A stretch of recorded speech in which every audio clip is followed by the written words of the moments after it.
बच्चों आज हम ग्रुप 15 एलिमेंट्स के एलोट्रॉप्स की बात करेंगे। तो देखिए इस ग्रुप में सिर्फ नाइट्रोजन जो है वो एलोट्रॉपी को शो नहीं करता, बाकी सारे एलिमेंट बच्चों एलोट्रॉपी को शो करते हैं। तो आप सबसे पहले ये लाइन लिख लें, except nitrogen all elements of group 15 show allotropy. Except nitrogen all elements of group 15 show allotropy. ठीक है बच्चों, तो मेनली हम यहाँ पे फास्फोरस की एलोट्रॉपिक फॉर्म्स की बात करेंगे। तो आप कॉपी में हेडिंग डालिए, एलोट्रॉपिक फॉर्म्स ऑफ फास्फोरस। बच्चों फास्फोरस के 3 एलोट्रॉप्स हैं, तो यहाँ पे आप लिख लें फास्फोरस शो एलोट्रॉपी। और इसमें कितने एलोट्रॉप्स हैं बच्चों? 3। कौन कौन से? व्हाइट फास्फोरस, बताइए दूसरा, रेड फास्फोरस और ब्लैक फास्फोरस। तो फास्फोरस के बच्चों ये 3 एलोट्रॉप्स हैं, या फास्फोरस 3 एलोट्रॉपिक फॉर्म में पाया जाता है, व्हाइट फास्फोरस, रेड फास्फोरस या ब्लैक फास्फोरस। ठीक है, अब हम इसकी पढ़ाई बच्चों शुरू करेंगे। तो सबसे पहले हम स्टेबिलिटी और रिएक्टिविटी की बात करेंगे। तो देखिए सबसे पहले हम स्टेबिलिटी ऑर्डर पे आते हैं बच्चों कि इन एलोट्रॉपिक फॉर्म में स्टेबिलिटी किसकी ज़्यादा है और किसकी कम है, ये देखते हैं।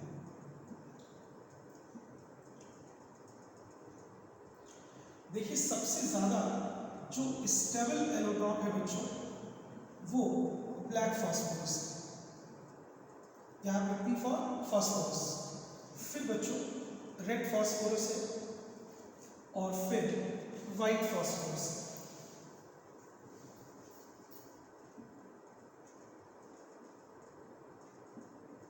नोट कर लें, ये स्टेबिलिटी का ऑर्डर है। अगर आपसे रिएक्टिविटी का पूछा गया तब आंसर क्या होगा? रिएक्टिविटी सबसे ज़्यादा कहाँ पे होगी? वाइट फास्फोरस में, फिर रेड फास्फोरस में, फिर ब्लैक फास्फोरस में। मीन्स ये मोस्ट स्टेबल फॉर्म है और ये मोस्ट रिएक्टिव फॉर्म है। तो आप ब्लैक फास्फोरस के नीचे लिख लीजिए, thermodynamically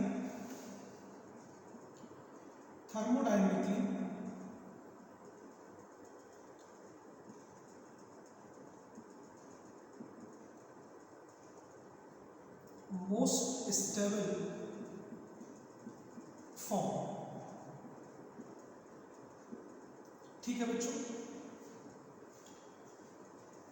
thermodynamically most stable form.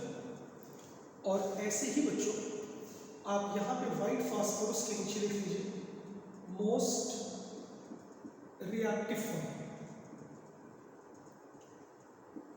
Most reactive form.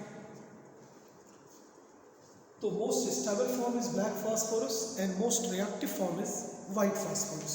ये क्लियर हो गया बच्चों?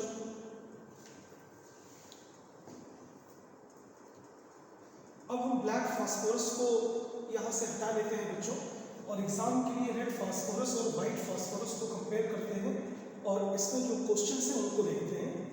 तो ये ऑर्डर आपने नोट कर लिया। चलिए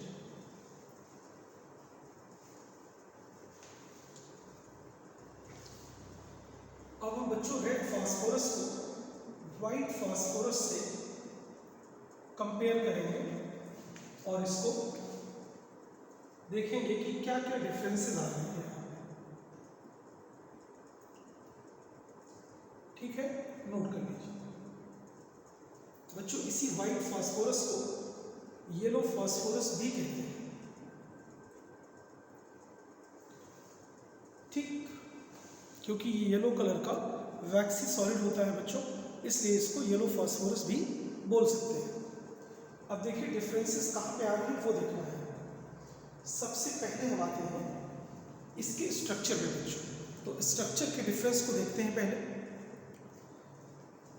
तो बच्चों white phosphorus exist as note करें, एग्जिस्ट एज डिस्क्रीट। बताइए डिस्क्रीट का मतलब क्या है? सिंगल, अलग। Discrete tetrahedral, tetrahedral, tetraatomic. Clear हो रही सारी बातें? Tetraatomic P4 molecule. White phosphorus exist as discrete. Discrete का मतलब अलग अलग, मतलब एक P4 मॉलिक्यूल अलग होता है, दूसरा P4 अलग होता है। इसमें कोई पॉलीमेरिक चेन वगैरह नहीं होती, सब अलग अलग होते हैं बच्चों। तो एग्जिस्ट एज डिस्क्रीट टेट्राहेड्रल, इसका स्ट्रक्चर होता है बच्चों P4 का।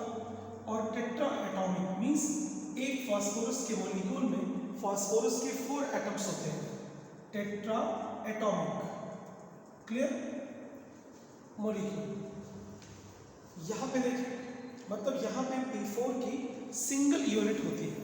अब रेड फास्फोरस में कंपेयर करते हैं बच्चों। लिखिए exist in polymeric form, exist in polymeric form,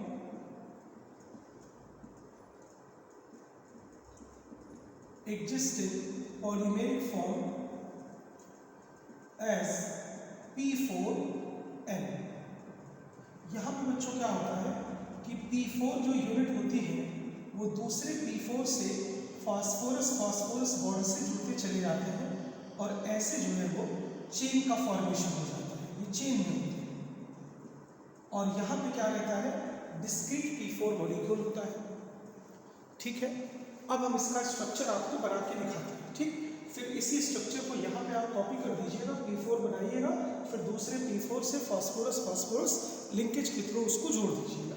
यहाँ देखिए क्या होता है बच्चों, ये फास्फोरस एटम है और ये देखिए दूसरा फास्फोरस एटम है, ये थर्ड और ये फोर्थ। ये 4 फास्फोरस के एटम है बच्चों। क्योंकि इसकी एटॉमिसिटी 4 है, इनको आपको सिंगल कोवेलेंट बॉन्ड से जोड़ देना है। ठीक, सिंगल कोवेलेंट बॉन्ड से जोड़ देना है। और देखिए आप इनको सिंगल कोवेलेंट बॉन्ड से जोड़ दीजिए एक दूसरे से। तो आपको क्लियर यहाँ पे दिखाई दे रहा होगा बच्चों कि 6 फास्फोरस फास्फोरस सिग्मा बॉन्ड है। यहाँ पे 6 फास्फोरस फास्फोरस सिग्मा बॉन्ड है। ठीक, और देखिए हर फास्फोरस पे ये 3 बॉन्ड बने हुए हैं, 3 सिग्मा है और एक लोन पेयर ऑफ इलेक्ट्रॉन है। देखिए क्लियर हो रही है बात? कैसा स्ट्रक्चर है ये? टेट्राहेड्रल। अगर पूरे स्ट्रक्चर को आप देखिएगा, पूरे मॉलिक्यूल को, तो ये टेट्राहेड्रल है बच्चों। चलिए एक फास्फोरस एटम की बात करते हैं। यहाँ पे इस फास्फोरस को देखते हैं तो बताइए यहाँ पे क्या है बच्चों? 3 bond pair and 1 lone pair. It mean जो हाइब्रिडाइजेशन है वो ईच फास्फोरस का वो क्या है? sp3 है। और पूरा मॉलिक्यूल एज अ होल क्या बनेगा बोलो? पूरे मॉलिक्यूल का स्ट्रक्चर आप देखिए तो कैसा है बच्चों? बताइए टेट्राहेड्रल, टेट्राहेड्रल। ठीक, एग्जामिनर कह रहा है कि बताइए इस फास्फोरस में कितना % S कैरेक्टर है और कितना % P कैरेक्टर है। चलिए बताइए, sp3 अगर बच्चों होगा तो यहाँ पे 25% क्या होगा? इसमें S होगा प्लस 75% क्या होगा बोलो? P कैरेक्टर होगा। बोलो क्लियर हो रही बात? 25% S और 75% P कैरेक्टर होगा। देखिए 1:3 का रेशियो है। बच्चों अगला सवाल आता है कि कितने फास्फोरस फास्फोरस लिंकेज हैं इसमें? तो आंसर होगा 6 फास्फोरस फास्फोरस लिंकेज है। बोलिए क्लियर हो रही है बात? 1 2 3 4 5 6 कह रहे हैं कितने लोन पेयर हैं इसमें? तो बच्चों हर फास्फोरस पे एक लोन पेयर है, तो 4 एटम है तो कितने हो गए? 4 लोन पेयर हो गए। आप चाहे तो लिख लें 4 लोन पेयर हो गए। 6 फास्फोरस फास्फोरस ये सिग्मा बॉन्ड है, टोटल जो है वो 4 लोन पेयर्स है फास्फोरस के ऊपर। क्लियर है बात? बच्चों सबसे इंपॉर्टेंट बात जो है इसके स्ट्रक्चर में कि देखिए जब sp3 हाइब्रिडाइजेशन होता है तो जो बॉन्ड एंगल है बच्चों वो कितना होता है? 109 डिग्री टू 8 मिनट। लेकिन बच्चों यहाँ पे जो बॉन्ड एंगल मिलता है वो 60 डिग्री मिलता है। और ये bond angle normal tetrahedral bond angle से बहुत कम है, इसलिए इस मॉलिक्यूल के अंदर high degree of angle strain होता है, बहुत ज़्यादा तनाव में होता है। और और ये चाहता है कि कितनी जल्दी जो हमारा बॉन्ड एंगल है वो 109 डिग्री टू 8 मिनट के करीब पहुंच जाए। तो इस वजह से बेटे बहुत ज़्यादा यहाँ पे एंगल स्ट्रेन होता है, and that is why it is most reactive form. तो अगर आपसे कोई पूछता है कि white phosphorus is most reactive allotrope of phosphorus why, तो हमारा आंसर होगा ड्यू टू एंगुलर स्ट्रेन या due to angle strain. Clear है? और वो कितना हो जाता है बच्चों बॉन्ड एंगल? 60 डिग्री हो जाता है। चलिए इतना बना लीजिए, फिर अमाउंट डिफरेंस की बात करेंगे। अब यहाँ पे जैसे बनाना है तो एक P4 बनाया, फिर दूसरे को जोड़ दिया P4 से, और ऐसे ही लीनियर चेन बनती चली जाएगी बच्चों। P लिंकेज हो जाएगा P4 में, जब हम जोड़ते जाएंगे रेड फास्फोरस में पॉलीमेरी फॉर्म में स्ट्रक्चर एडजस्ट करेगा।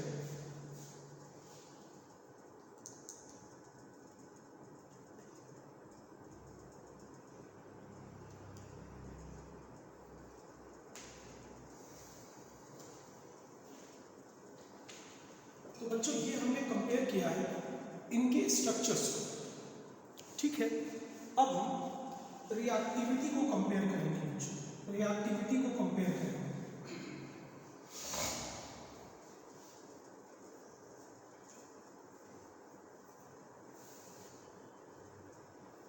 चलिए सबसे पहले यहाँ पे लिखिए मोर रिएक्टिव, अगर तीनों में लेंगे तो मोस्ट रिएक्टिव हो जाएगा ना, हम इन दोनों की बात कर रहे हैं।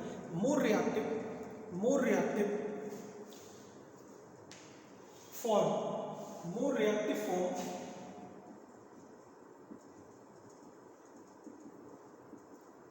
Due to angular strain. अभी हमने समझाया आपको बॉन्ड एंगल कितना कम हो जाता है बच्चों? 60 डिग्री हो जाता है। एंगुलर स्ट्रेन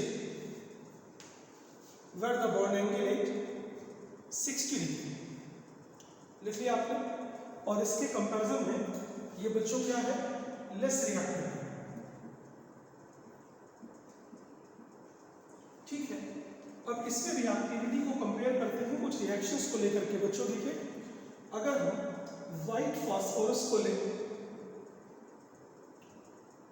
और इसको एल्कली से रिएक्शन कराएं, NaOH या KOH से रिएक्शन कराएं, हमने यहाँ NaOH ले लिया है, एग्जाम के अंदर यहाँ KOH भी लिया जा सकता है बच्चों, हमने NaOH ले लिया है, और इसकी रिएक्शन इनर्ट एटमॉस्फेयर में कराते हैं। Inert atmosphere of CO2 carbon dioxide. अभी हम आपको इसका रीजन भी बताएंगे। तो बच्चों यहाँ पे डिस्प्रोपोर्शनेशन की रिएक्शन होती है और एक रॉटन फिश लाइक स्मेल वाली कलरलेस गैस बनती है बच्चों, जिसको हम बोलते हैं फॉस्फीन। ये कलरलेस गैस है जिसमें रॉटन फिश लाइक स्मेल होती है, ठीक। तो और साथ में सोडियम हाइपोफॉस्फाइड बनता है बच्चों, सोडियम हाइपोफॉस्फाइड। यहाँ पे ध्यान रखना है कि फास्फोरस +1 में है, और यहाँ फास्फोरस बताइए कितने में हो जाएगा? -3 में। शुरू कहाँ से किया है हमने? 0 से। इसका मतलब बच्चों this reaction is example of disproportionation.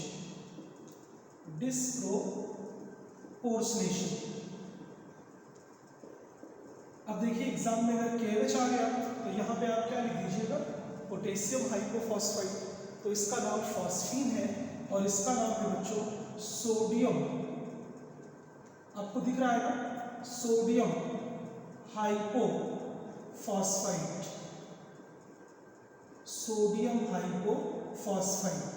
ये +1 में है।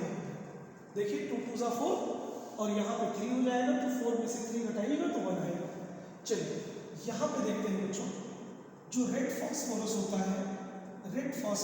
है पॉलीमेरिक फॉर्म में बच्चों को NaOH या KOH के साथ रिएक्शन नहीं देता। इसका क्या मतलब हुआ? कि it is less reactive. Note कर लीजिए।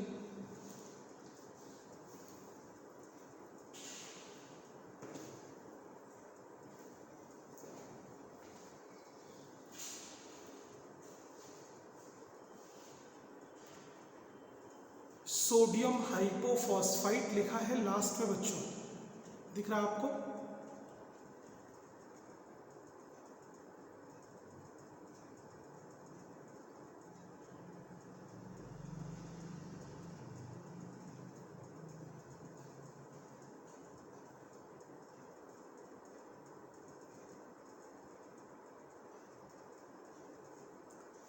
तो ये रिएक्शन डिस्प्रोपोर्शनेशन का एग्जाम्पल है।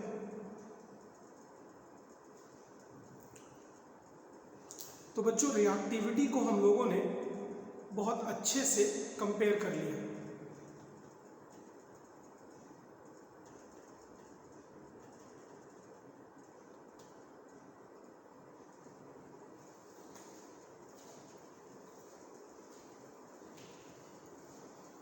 सोडियम हाइपोफॉस्फाइट, ठीक है ना?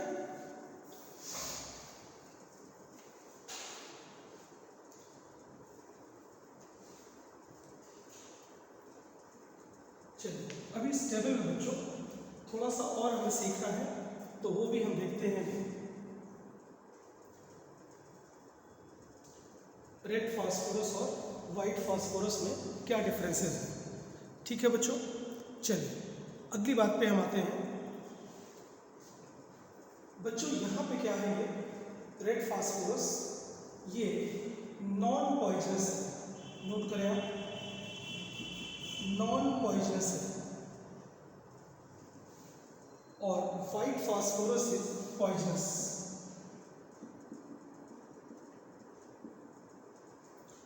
White phosphorus is poisonous,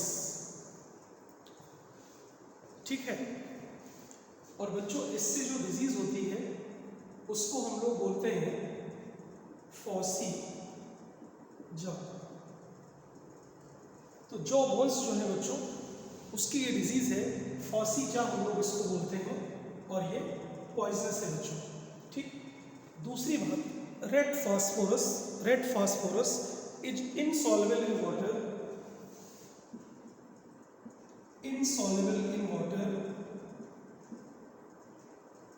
insoluble in water as well as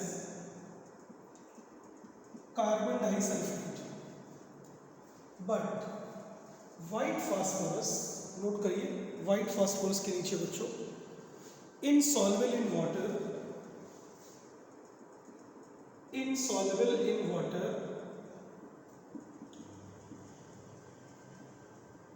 but soluble in CS2, carbon disulphide, ठीक है? और बच्चों इसमें जो है किसी तरह की चमक नहीं होती डार्क में, तो does not glow in dark.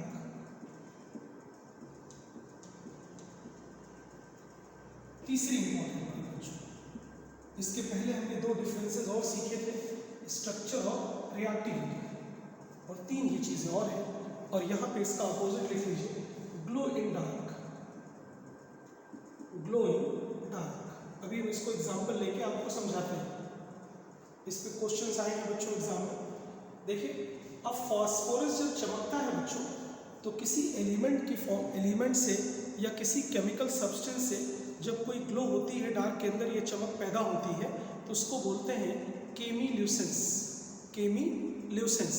तो इसमें केमिल्यूसेंस होती है, और बच्चों यहाँ पे केमिल्यूसेंस नहीं होती है।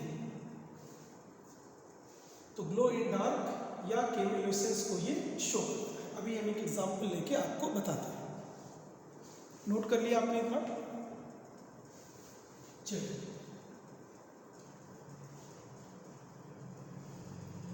देखिए बच्चों, व्हाइट फास्फोरस बहुत तेजी से आग पकड़ता है एयर में। तो अगर व्हाइट फास्फोरस है और इसको ऑक्सीजन मिल जाए, ड्राई एयर, अगर मॉइस्ट एयर होगी बच्चों, तो जो प्रोडक्ट बनेगा वो फिर मॉइस्चर से रिएक्ट कर लेगा, ठीक है? तो एयर के अंदर, ड्राई एयर के अंदर बहुत तेजी से बच्चों आग पकड़ता है और फॉर्म करता है P4O10 फास्फोरस का पेंटा ऑक्साइड। नोट करें, फास्फोरस का पेंटा ऑक्साइड, और ये डेंस वाइट फ्यूम्स की फॉर्म में हमें दिखता है बच्चों। वाइट फ्यूम्स की फॉर्म में हमें ये दिखता है। P4O10 सॉलिड है, ठीक है, P4 भी सॉलिड है, और यहाँ पे ड्राई एयर जो है क्या है, ऑक्सीजन गैस है। तो बच्चों इस रिएक्शन में वाइट फ्यूम्स जो निकल रही हैं वो किससे निकल रही हैं, इससे, ठीक है। अब देखिए आप इसको, इसीलिए कोशिश ये करते हैं कि वाइट फास्फोरस को हम लोग वाटर के अंदर रखते हैं। तो कभी अगर पूछा जाए कि रिएक्टिविटी या एयर के अंदर ये हाईली रिएक्टिव है तो इसको बचाने के लिए हम कहाँ रखते हैं, तो आंसर होगा वाटर में रखते हैं। तो नोट कर सकते हैं white phosphorus is kept in water. उसकी वजह क्या है, ये रिएक्शन। और इसको हम लोग फ्यूम्स को वर्टेक्स रिंग भी बोलते हैं बच्चों, वर्टेक्स रिंग भी बोलते हैं। तो white phosphorus due to over reactivity या हाईली रिएक्टिव होने की वजह से केप्ट इन वाटर। क्लियर हो गई बात बच्चों? तो हमने आपको समझाया किसके बारे में, एलोट्रॉप्स ऑफ फास्फोरस के बारे में। बच्चों अब आप हेडिंग डालिए फॉस्फीन। Next topic phosphine.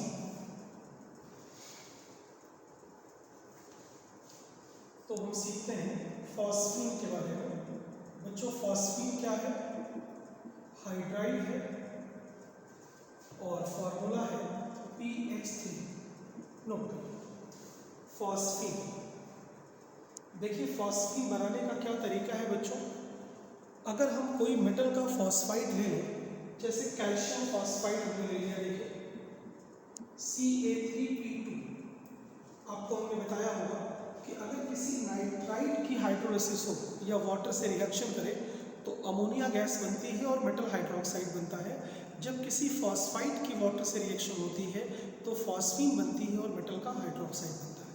तो बच्चों अगर कैल्शियम फॉस्फाइड की रिएक्शन वाटर से होगी या इसकी हाइड्रोलिसिस होगी तो यहाँ पे फॉर्मेशन होगा फॉस्फीन का प्लस कैल्शियम हाइड्रोक्साइड, ठीक है।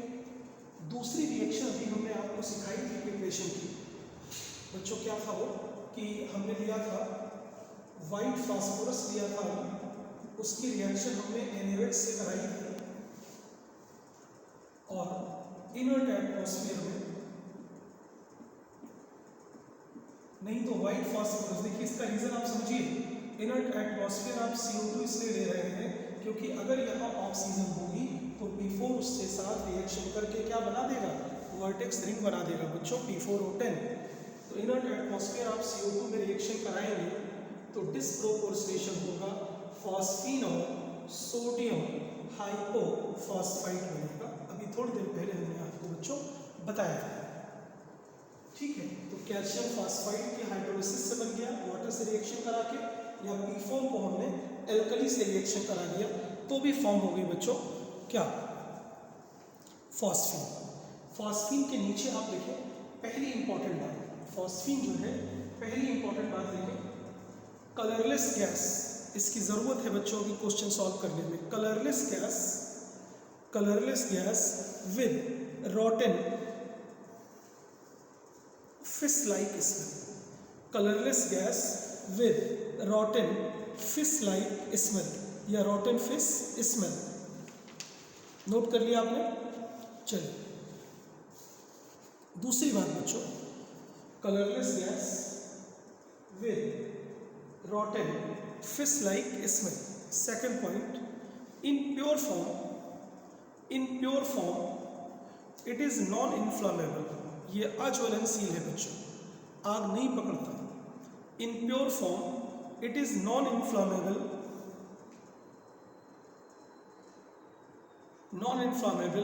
but become inflammable in presence of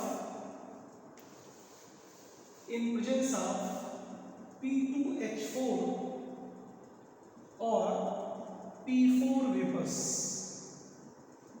अगर इसमें इनकी इम्प्योरिटी आ गई बच्चों तो ये इनफ्लामेबल गैस हो जाएगी, और अगर प्योर फॉर्म में है तो फिर नॉन इन्फ्लामेबल। तो phosphine when pure it is non inflammable, but in presence of P2H4 और phosphorus vapours it is inflammable.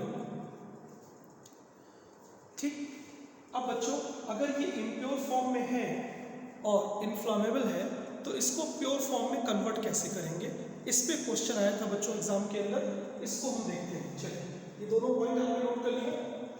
तो हम क्या करते हैं बच्चों, इसको जो फॉस्फीन है अगर इम्प्योर फॉर्म में है तो सबसे पहले हम इसको HI में एब्जॉर्ब करते हैं, उसके बाद फिर इसको बेस के साथ डिकम्पोज कर देते हैं। तो आप नोट कर लें इस बात को। To purify phosphine from the impurity it is absorbed in HI। तो देखिए जब HI में एब्जॉर्ब करेंगे फॉस्फीन को तो बन जाएगा PH4I।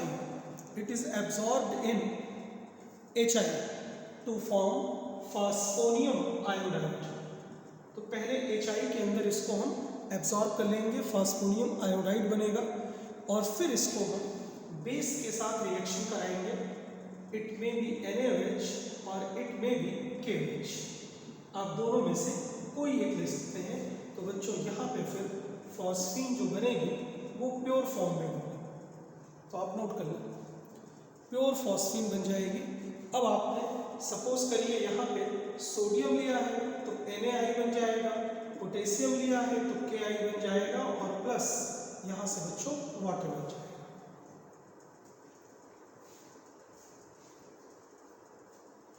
तो फॉस्फीन को प्योर फॉर्म में लाने के लिए पहले फॉस्फीन को एब्जॉर्ब करते हैं HI में और फिर उसकी रिएक्शन करा देते हैं एल्कली के साथ।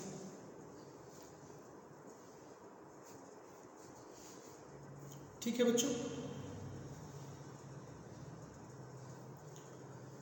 चलिए फॉस्फीन हाईली पॉइजनस गैस है,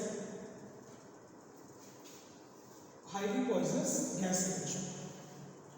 अब हम ये देखेंगे कि क्या फॉस्फीन के अंदर अमोनिया की तरह कुछ बेसिक कैरेक्टर है, तो यस है, लेकिन बच्चों हमेशा ध्यान रखिएगा कि फॉस्फीन और अमोनिया को अगर हम कंपेयर करें तो देखिए यहाँ लोन पेयर है, यहाँ भी लोन पेयर है, तो बेसिक स्ट्रेंथ किसकी ज़्यादा होती है बताइए, अमोनिया की।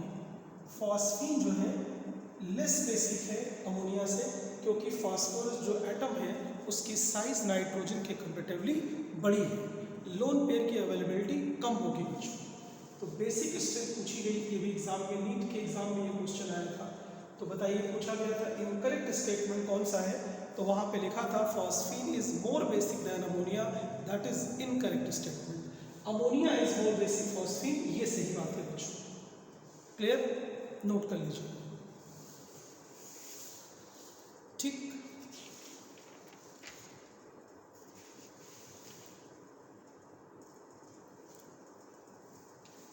लिख लीजिए weekly basic,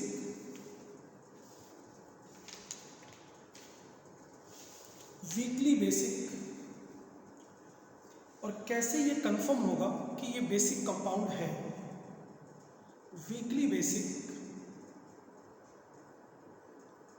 give phosphonium compound, जैसे ammonia give ammonium compound, give phosphonium compound with acids. तो ये वीक बेस है बच्चों, अमोनियम कंपाउंड की तरह ये भी फास्फोनियम कंपाउंड बनाता है एसिड के साथ। अभी हमने कहा था ना कि फॉस्फीन जो है वो HI में एब्जॉर्ब हुई थी, तो क्यों एब्जॉर्ब हुई थी, क्योंकि ये बेसिक था और ये एसिड है। तो देखिए क्या बन जाएगा, फास्फोनियम आयोडाइड। ऐसे ही अगर आप चाहें तो रिएक्शन और लिख लें, phosphine plus HBr, it is also acid. तो बोलिए क्या बन जाएगा, फास्फोनियम ब्रोमाइड, बोलो फास्फोनियम ब्रोमाइड। तो एग्जामिनर कह रहा कि दीज रिएक्शन प्रूव दैट क्या, basic nature of phosphine like ammonia but it is less basic. तो फास्फोनियम आयोडाइड और फास्फोनियम ब्रोमाइड का बनना इसके बेसिक नेचर के बारे में बताता है बच्चों। एक छोटी सी बात और, जो लोन पेयर ऑफ इलेक्ट्रॉन है फॉस्फीन पे बच्चों, उसकी वजह से फॉस्फीन लुईस बेस या लेगेंड की तरह काम करेगा, जैसे अमोनिया करती थी, पढ़ा था आपने। तो due to lone pair on phosphorus atom, अगली लाइन आप नोट कर लें, due to lone pair on phosphorus atom it also act as Lewis base. It also act as Lewis base. It also act as Lewis base. Clear? चलिए बच्चों इसका use पढ़ते हैं। देखिए यूज पढ़ते हैं, और इसका जो मेन यूज है वो है हॉल्म सिग्नल बनाने में। हॉल्म सिग्नल,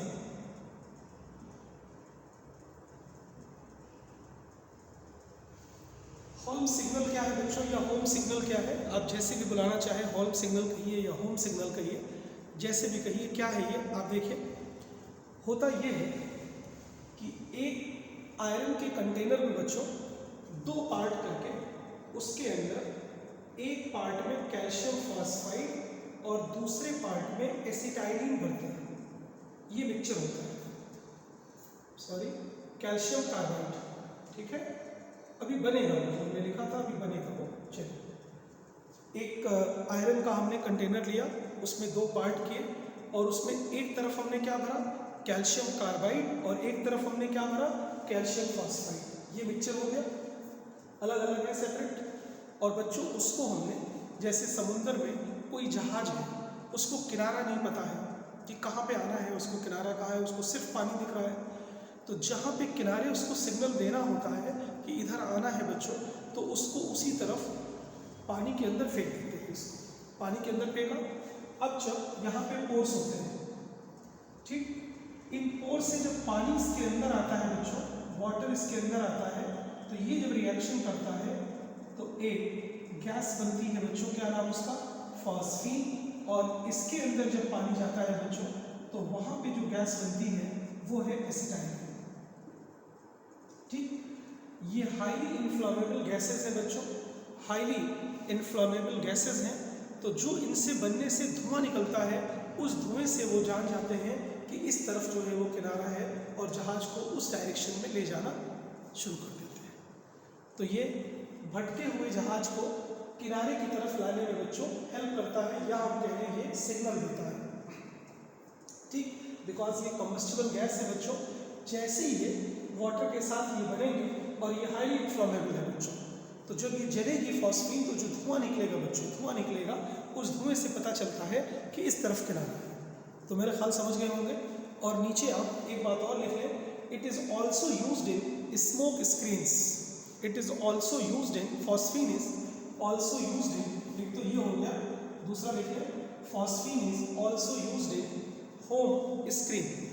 होम स्क्रीन, ठीक है बच्चों, नोट कर लिया आपने। अब हम फॉस्फीन की कुछ रिएक्शंस पढ़ेंगे जिससे फास्फोरस के हैलाइड्स बनेंगे बच्चों, तो हम इनको देखेंगे। हम पहले आपको PCl3 समझाते हैं। PCl3 phosphorus trichloride, phosphorus trichloride, ठीक है बच्चों। आप हमेशा ये ध्यान रखिएगा 2 चीज़ें, कि PCl3 जो है वो एक कलरलेस ऑयली लिक्विड है, कलरलेस ऑयली लिक्विड है। ठीक, याद रहे कि बात कैसे बनाते हैं हम, P4 लेंगे बच्चों, और क्लोरीन के साथ इसकी रिएक्शन कराएंगे, फॉर्मेशन हो जाएगा 4 मोल्स ऑफ PCl3। मीन्स अगर क्लोरीन से हमने फास्फोरस की रिएक्शन कराई और कलरलेस ऑयली लिक्विड बनने के बाद एग्जाम्पल कह रहा है, तो वो फास्फोरस ट्राइक्लोराइड होगा। नोट कर लीजिए।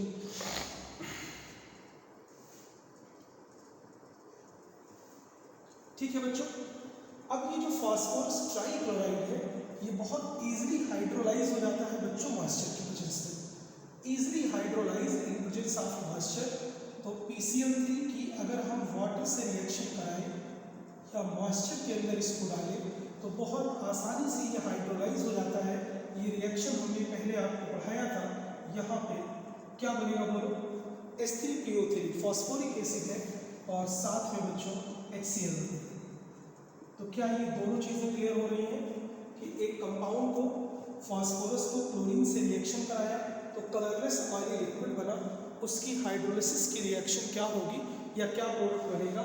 तो हमेशा ये ध्यान रखना है कि कलरलेस ऑयली लिक्विड ये है और इसकी जो हाइड्रोलिसिस होगी मॉइस्चर की प्रेजेंस में, तो यहाँ फास्फोरिक एसिड और HCl फॉर्म होगा। नोट कर लें।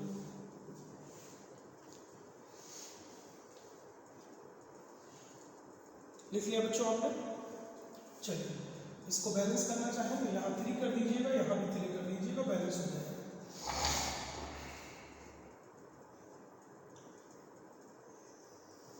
ठीक है ना?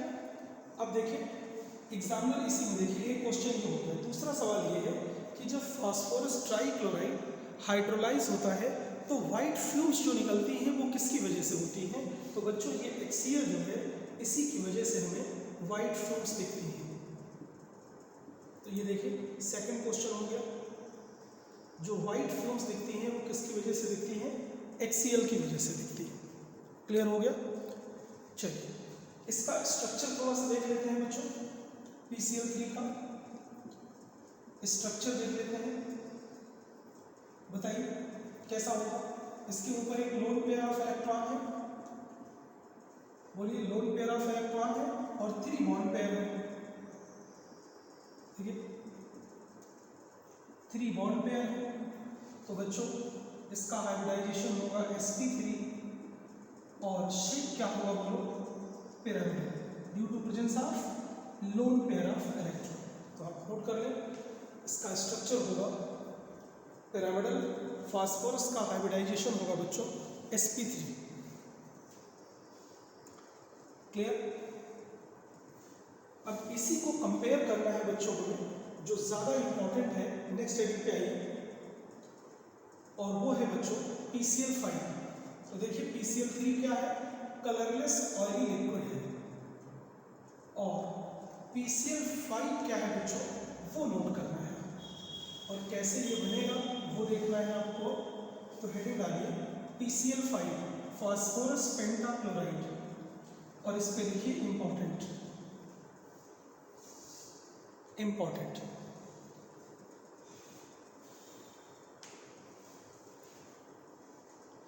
बच्चों ये येलोइस वाइट पाउडर है, येलोइस वाइट पाउडर की फॉर्म में होता है। वो क्या था? Colourless oily liquid. बनाने का तरीका वही है। अब क्लोरीन जो है उसको थोड़ा सा बढ़ा लेंगे, तो वहाँ 6 मोल था, यहाँ पे 10 मोल ले लीजिएगा, तो बन जाएगा फिर 4 मोल ऑफ PCl5। तो it is येलोइस white powder. Note कर लिया आपने? ठीक है बच्चों, ये भी बहुत आसानी से हाइड्रोलाइज होता है मॉइस्चर में बच्चों। तो देखिए अगर हम इसमें वाटर को ऐड करें या मॉइस्चर लें तो बच्चों पहले क्या होता है? फॉर्मेशन होता है यहाँ POCl3 और HCl का। POCl3 और HCl का बच्चों ये POCl3 फिर वाटर से रिएक्शन कर लेता है। मीन्स अगर एक्सिस में वाटर हम पहले से ही डाल देंगे तो बच्चों यहाँ पे फॉर्मेशन हो जाता है H3PO4 और HCl का। आप नोट कर लो। पहले क्या होगा? PCl5 वाटर से रिएक्शन करेगा, क्या बनेगा? POCl3 और HCl। बाद में अगर हम इसको एक्सेस ऑफ वाटर ले लें, 3 मोल ऑफ वाटर ले लें बच्चों, POCl3 के साथ ये रिएक्शन करेंगे। देखिए 1 मोल वहाँ पे कर चुका था और एक्सेस में होगा तो H3PO4 और HCl बनेगा। रिएक्शन बैलेंस करना चाहें यहाँ 3 ले लीजिए। चलिए और यहाँ पे 3 है और यहाँ 2 बचेगा तो यहाँ पे 2 लिखेंगे। तो बताइए ये दोनों रिएक्शन आपको ध्यान रखनी है बच्चों। पहले POCl3 फिर बाद में क्या बन जाएगा? H3PO4 that is ortho phosphoric acid, और वहाँ अभी पीछे क्या बना था, फास्फोरिक एसिड बना था बच्चों। नोट कर लिया आपने। देखिए ये जो पाउडर है बच्चों, अगर इसको हीट करें तो ये सबलाइम करता है, लेकिन अगर हम इसको स्ट्रांगली हीट करें, पहले ये क्या करेगा, सबलाइम करेगा, और फिर जब इसको हीट करेंगे तो ये बच्चों PCl3 और क्लोरीन में टूट जाता है। PCl5 जो है PCl3 और Cl2 में बच्चों टूट जाता है। इसका डिकम्पोजिशन होगा, पहले जब शुरू करेंगे हीट करना, सबलाइम करेगा, आफ्टर दैट जब स्ट्रॉन्ग हीटिंग होगी तो decomposes into PCl3 and Cl2। अब हम आते हैं बच्चों इसके स्ट्रक्चर पे, जो बहुत इंपॉर्टेंट है।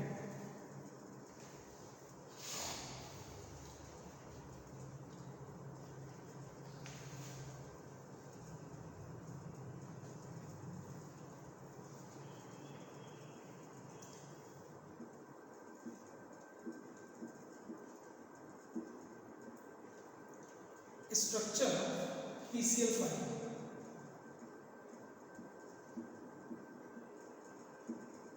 ठीक बच्चों, इन गैसियस और लिक्विड फेज, यहाँ पे सॉलिड फेज में डिफरेंट स्ट्रक्चर होता है बच्चों, उसकी बात करेंगे हम। तो लिक्विड और गैसियस फेज है बच्चों, ये एक कोवेलेंट कंपाउंड है। कैसा कंपाउंड है, कोवेलेंट कंपाउंड है PCl5। और PCl5 में देखिए फास्फोरस के पास कोई लोन पेयर तो है नहीं, क्योंकि 5 बॉन्ड पेयर हो गए और 5 वैलेंस इलेक्ट्रॉन है।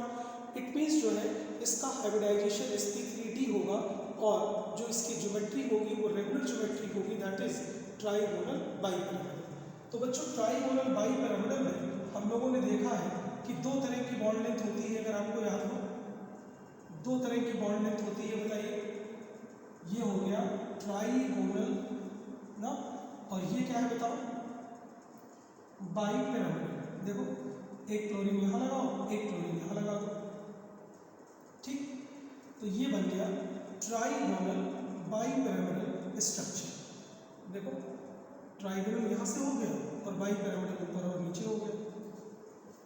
तो देखो यहाँ पे जो फास्फोरस है सेंटर एटम है, उस पर 5 बॉन्ड पेयर है, तो हम कहेंगे कि sp3d।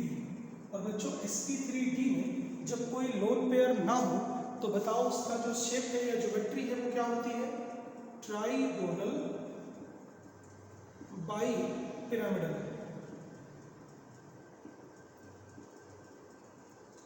ट्राइगोनल बाइपिरामिडल नोट कर लिया आपने। अब जरा हमें बताइए कि यहाँ पे ये जो एंगल है, ये जो एंगल है वो एंगल कितने का होगा, 120। बोलो होगा कि नहीं होगा, 120 का। और बच्चों एक्सियल के बीच में ये देखो, इन दोनों के बीच का जो एंगल होगा, ये एंगल ये वाला, ये एंगल, तो ये कितना हो जाएगा बताओ, 180 डिग्री हो जाएगा। इन दोनों क्लोरीन के बीच में जो बॉन्ड बनेगा तो 180 का, और इन दोनों के बीच में बच्चों 120, तो 120, इनके दोनों के बीच का भी 120, ये भी 120, ठीक। तो अब चलो क्लियर करो, बताओ कौन कौन सा बॉन्ड एंगल होगा और कौन कौन सी बॉन्ड लेंथ होगी। तो देखो इन बॉन्ड्स को हम क्या बोलते हैं, बोलो इस बॉन्ड को क्या बोलते हो, एक्सियल बॉन्ड, एक्सियल बॉन्ड। और बोलो इस बॉन्ड को क्या बोलते हैं, equatorial bond, equatorial bond. Clear हो रही बात बच्चों, इक्वेटोरियल बॉन्ड। अब ये समझना है बहुत अच्छे से हम लोगों को भैया, बहुत अच्छे से समझना है कि क्या ये जो दोनों बॉन्ड लेंथ होती है ये इक्वल होती हैं ट्राइगोनल बाइपिरामिडल में या अनइक्वल होती हैं। तो बच्चों हम लोगों ने क्या पढ़ा है बॉन्डिंग में कि these bond lengths are unequal. तो आप नीचे नोट कर लें, नीचे नोट कर लें, एक्सियल बॉन्ड लेंथ सफर मोर रिपल्शन, एक्सियल बॉन्ड लेंथ सफर मोर रिपल्शन। क्यों ऐसा, क्योंकि ये इससे करीब होते हैं बेटे। देखिए ये 120 पे लगा है आपस में, और ये इससे अगर ये फास्फोरस को क्लोरीन देखिएगा तो ये 90 डिग्री पे लगा है बच्चों। देखिए ये ऐसे है, ऐसे इस प्लेन में 3 क्लोरीन लगे हैं और यहाँ पे ऊपर नीचे 2 लगाए हैं। तो ये जो एंगल है इससे क्या बनाएगा 90 डिग्री का, और ये इससे क्या बना रहे हैं बच्चों 120 का। तो जो एक्सियल बॉन्ड है वो सफ़र मोर रिपल्शन। तो लिख लो axial bond suffer more repulsion, axial bond pairs suffer more repulsion in comparison to equatorial bond pair, equatorial bond pair. That is why, यही कारण है axial bond length, axial bond length it's slightly greater than equatorial bond length. Axial bond length, axial bond length it's slightly greater than equatorial bond length. क्यों? क्योंकि axial जो bond pair है बच्चों वो मोर repulsion को सफर करते हैं। क्लियर? मोर repulsion को सफर करते हैं क्योंकि इन दोनों के बीच का एंगल क्या है? 90 डिग्री है बच्चों, जबकि इन दोनों के बीच का एंगल क्या है बोलो? 120 डिग्री है। तो यहाँ पे रिपल्शन ज़्यादा होगा, इसलिए ये बॉन्ड लेंथ थोड़ी सी बड़ी हो जाती है। क्लियर? चलो अगली बात पे आते हैं। अच्छा, जब ये बॉन्ड लेंथ बड़ी होगी तो ये बॉन्ड क्या होगा? थोड़ा सा कमजोर होगा इसके कंपैरिजन में ना, क्योंकि बॉन्ड लेंथ ज़्यादा है तो बॉन्ड यहाँ पे वीक होगा, वीकर होगा ना। चलो ये बात क्लियर हो गई आपको। अगली बात पे आते हैं बच्चों, अगर हम इसको सॉलिड स्टेट में पढ़ें, इस स्ट्रक्चर को हम PCl5 के स्ट्रक्चर को सॉलिड स्टेट में लेंगे। देखो in solid state PCl5 exists as ionic solid. In solid state, PCl5 exists as ionic solid, ionic solid और किस फॉर्म में? PCl4 प्लस और PCl6 माइनस। इस तो सॉलिड स्टेट में बच्चों PCl5 क्या है? एक आयनिक सॉलिड है और किस तरह से एग्जिस्ट करता है बच्चों? इस तरह से। अब देखिए यहाँ पे जब आयनिक सॉलिड होगा तो कैटायन और एनायन होगा, तो यहाँ पे कैटायन और एनायन का जो है वो देखते हैं स्ट्रक्चर कैसा होगा। चलिए इसका देखते हैं। यहाँ फास्फोरस है, बताइए 4 बॉन्ड पेयर है, कोई लोन पेयर नहीं है, तो ये sp3 होगा। और ये कैसा होगा इसका शेप बच्चों? टेट्राहेड्रल ना। तो जो कैटायन है वो sp3 हाइब्रिडाइज्ड फास्फोरस है और टेट्राहेड्रल है। चलो एनायनिक फॉर्म में देखते हैं। बोलो यहाँ पे 6 है बच्चों, क्या बॉन्ड पेयर? बोलो है कि नहीं? 6 बॉन्ड पेयर है। यहाँ पे देखो 4 बॉन्ड पेयर था तो sp3 टेट्राहेड्रल। यहाँ पे कितना है? 6 बॉन्ड पेयर, तो इट इज sp3d2। और बताओ sp3d2 होगा तो इट इज ऑक्टाहेड्रल। ठीक, क्लियर हो रही बात ना? तो यहाँ पे देखो 5 इलेक्ट्रॉन इसके हैं और 1 इलेक्ट्रॉन इसने लिया हुआ है, तो 6 बॉन्ड पेयर ये बना रहा है बच्चों। ठीक, इसके पास 5 थे, 1 चला गया तो 4 बचे, तो 4 बॉन्ड पेयर ये बना रहा। तो sp3 टेट्राहेड्रल, sp3d2 ऑक्टाहेड्रल। तो मेरे ख्याल से आपको ये बात बिल्कुल क्लियर बच्चों समझ में आई होगी कि अगर सॉलिड स्टेट में पूछा गया तो आपका आंसर बिल्कुल चेंज हो जाएगा। चलिए लास्ट टॉपिक पे आते हैं बच्चों इस वीडियो के। तो हमें लास्ट में क्या पढ़ना है? Oxides of phosphorus, oxides of phosphorus. बच्चों फास्फोरस के जो ऑक्साइड है वो एग्जिस्ट करते हैं as a dimer, exist as dimer. और फास्फोरस के 2 जो मेन ऑक्साइड हैं हमने पढ़ा था ना, E2O3 E2O5। तो पहले P4O6 की बात करेंगे और फिर P4O10 की बात करेंगे। ये P2O3 का डाइमर है, ये P4O10 का डाइमर है। क्लियर? इसको बोलते हैं फास्फोरस पेंटाऑक्साइड और ये है फास्फोरस ट्राइऑक्साइड। हम मेनली इनके स्ट्रक्चर को बच्चों हमें देखना है जिस पे क्वेश्चंस आते हैं। तो देखिए स्ट्रक्चर बनाना बहुत इजी है, आप समझ लीजिए। आप हमेशा जब ये क्वेश्चन आए, किसी भी तरह का सवाल आए इनके ऊपर, तो आप P4 का स्ट्रक्चर बनाइएगा। देखिए P4 बहुत आराम से बना लीजिएगा, कभी गलत नहीं होगा आपका अगर थोड़ा सा दिमाग आप लगाएंगे। P4 आप बना लीजिए। और 6 आप सिग्मा बॉन्ड बनाते थे ना, तो उनके बीच में ऑक्सीजन जोड़ दीजिएगा, क्योंकि ऑक्साइड है तो ऑक्सीजन एटम आएगा ना, ऐसे। ये देखिए हमने 6 ऑक्सीजन एटम, 6 सिग्मा बॉन्ड बने थे P4 में, तो हमने ऑक्सीजन एटम जोड़ दिया। क्लियर। अब यहाँ पे एक लोन पेयर भी बचा हुआ है, देखिए बचा हुआ है, तो ये बन गया P4O6। अब P4O10 में 4 जो है वो फास्फोरस एटम और है अभी, वो 4 जो है ऑक्सीजन एटम और है अभी, तो कोई बात नहीं। लोन पेयर कब काम आएगा बताओ? तो आप रटिएगा नहीं, देखो ऐसे, ठीक। अब जो लोन पेयर है उससे ये ऑक्सीजन जोड़ दो, तो देखो बच्चों ये क्या बन गया? P4O10। चलो बना लो जल्दी से, P4O10।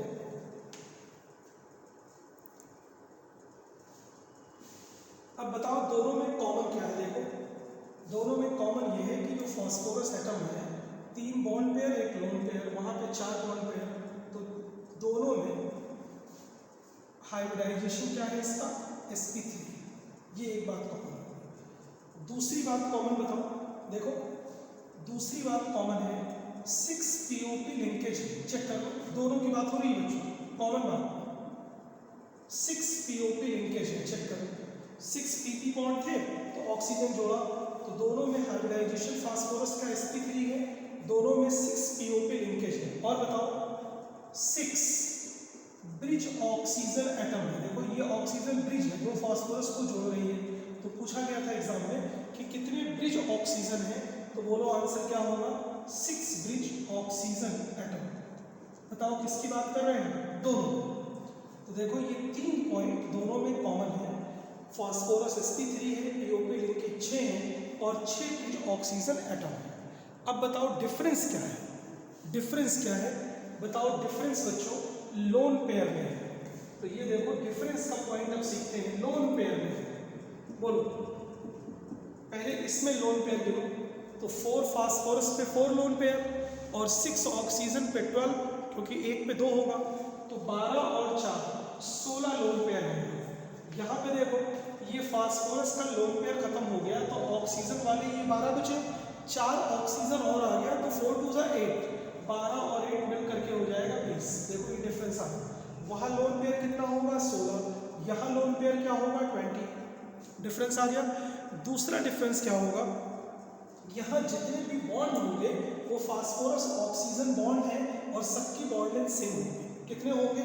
जब 6 POP बॉन्ड होगा तो 12 फास्फोरस ऑक्सीजन बॉन्ड होंगे यहाँ, बोलो 12 फास्फोरस ऑक्सीजन बॉन्ड होंगे यहाँ, बोलो भाई। यहाँ पे क्या होगा? वो 12 फास्फोरस ऑक्सीजन बॉन्ड तो होंगे ही जो वहां पे है,